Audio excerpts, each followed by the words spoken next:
Kia ora koutou, ko Sharon Holt tōku ingoa.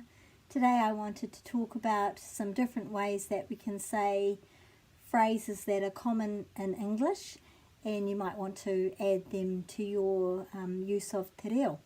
So if we say give me five, like give me five, that is literally homai, give me, kia rima, homai kia rima.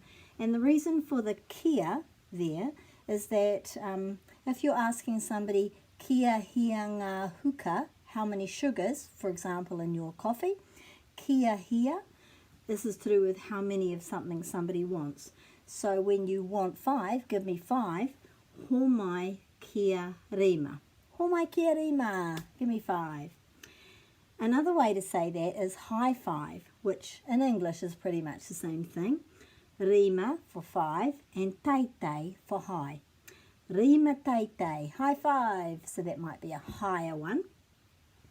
And then sometimes in te reo there are not literally translations, but a translation which says the same thing. So when I was checking this online, one of the suggestions was pākia. So paki is clap. Paki, clap. So this is in a different way of saying making a clapping action, two hands together, pākia.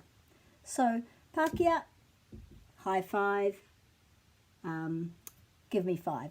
All the same thing, depends whether you want more of a Māori based word or whether you want a translation which is kind of literal. Give me five, five, high five.